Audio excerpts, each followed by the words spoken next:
Falando em cultura, vocês sabem um pouco da história da Liberdade? Não. Eu não sei nada. Sobre história quase nada, né, Quase cara? nada? Quase nada. Não muito, mas locais sim, né? Locais não. Cara, eu sei que tem alguma coisa sobre imigração, né, que japonesa. Que eu saiba que foi um lugar que tinha escravos, coisa assim, e vieram os asiáticos, né, os japoneses, chineses, e se deu o nome de Liberdade justamente pelos escravos e não pela cultura asiática. Agora virou Japão Liberdade, né, se eu não me engano, sim. E meio que mesclou isso, digamos.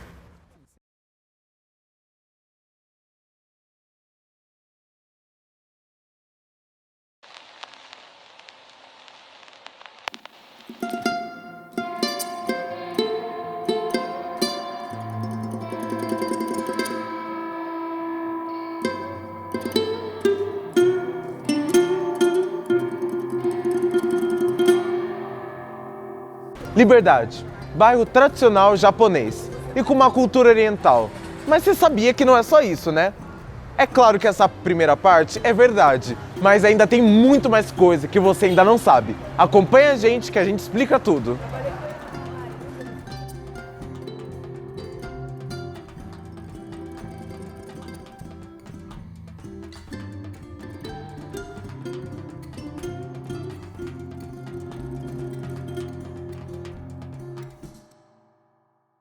A partir de 1912, os imigrantes japoneses se instalaram na rua Conde de Zarzedas, já que os aluguéis dos quartos nos porões eram baratos e estavam bem localizados na região central, facilitando assim a locomoção para seus postos de trabalho. Já nessa época, surgiram os primeiros comércios e em 1915 a primeira escola japonesa. Porém, o grande fluxo de migração para o bairro só ocorreu em 1932, quando os imigrantes vindos diretamente do Japão e do interior do estado, após terminar seu trabalho na lavoura, chegaram na região e logo já estavam integrados à vida na cidade. Entretanto, em julho de 1941, o governo suspendeu a publicação, edição e circulação de livros, revistas e jornais na língua japonesa. E com o início da guerra no Pacífico, o Estado Novo de Getúlio Vargas rompeu relações diplomáticas com o Japão, fechando o consulado geral e decretou a expulsão dos japoneses que moraram na rua Conde de Zarzedas e dos estudantes. Tal situação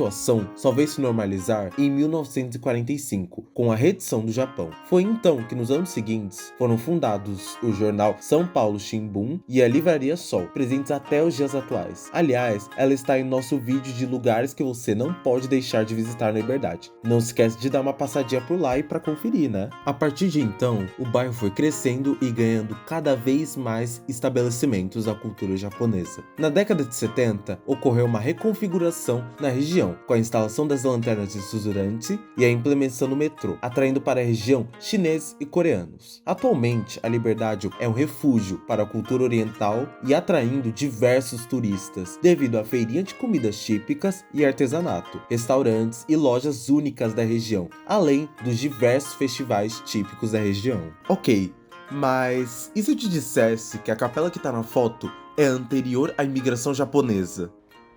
Estou enterrado na Rua da Glória. Lembre de mim se passar por aqui. A história desse bairro, localizado a 500 metros da Praça da Sé e cerca de 700 metros do Pátio do Colégio, na verdade começa no ano de 1775, quando o vice-rei Marques de Lavradio ordenou a instalação da forca, no local que viria a ficar conhecido como Morro da Forca, escolhido por ser visível de praticamente toda a cidade. Tinha como objetivo intimar os rebeldes para que não saíssem da linha. A oeste dali, a poucos metros da atual Praça da Liberdade, estava o Cemitério Geral ou dos Aflitos, primeiro cemitério público da cidade de São Paulo, onde eram enterrados indígenas, condenados, soldados e escravos, em cova simples com apenas uma cruz sem nome, data ou bênção religiosa. Como dito no clássico texto da Paulicéia Desvairada, era o cemitério dos anônimos, dos desprezíveis e dos indignos. Então, aqui era um grande cemitério, né? Onde eram enterrados os negros, os pobres, aquelas pessoas que não tinham condições nenhuma.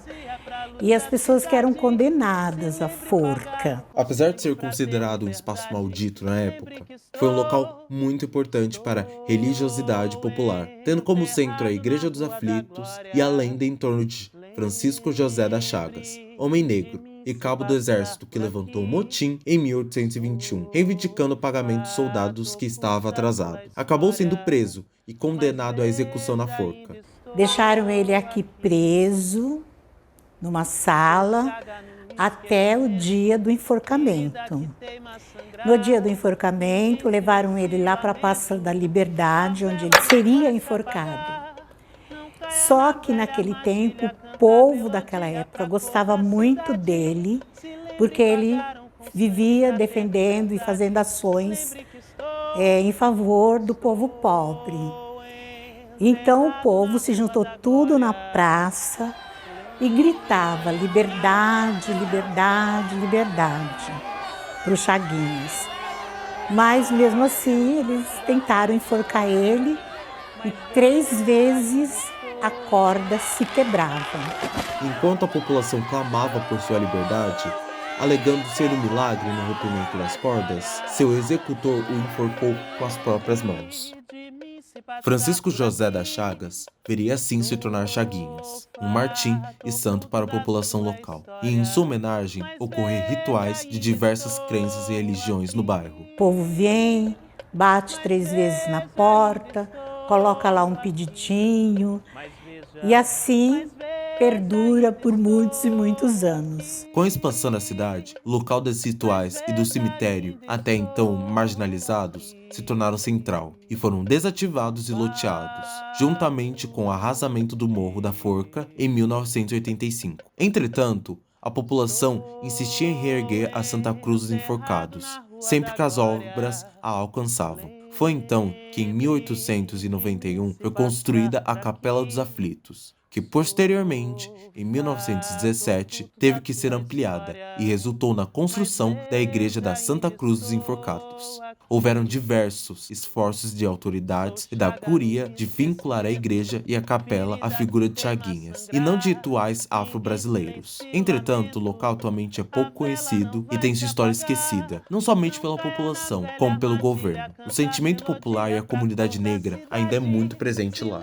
Quando eles quiseram que esse lugar fosse um lugar assim, industrializado, sei lá eu, né, residencial, eles pegavam os corpos, os ossos, e levavam lá para Consolação. Porém, eles não levaram todos os ossos, né, porque até 3 anos atrás encontraram ossadas aqui do lado, que depois os historiadores, os arqueólogos foram estudar e viram que eram ossos de escravos. Caputinhos, a história e representatividade que essa capela esquecida em um bairro tão conhecido é maior e mais importante do que parece. Por esse motivo é de muito importante que ela seja contada, conhecida e valorizada. Então não esquece de seguir o pessoal da capela, que foi gentil e acolhedor com a gente, e se você puder apoiar de alguma forma, mesmo que seja só compartilhando essa história, já ajudaria muito no combate do apagamento da história de origem africana desse lugar. Curtindo saber mais sobre o bairro da Liberdade? Então já curte, compartilha e se inscreve no nosso canal no YouTube, hein? E bora que bora!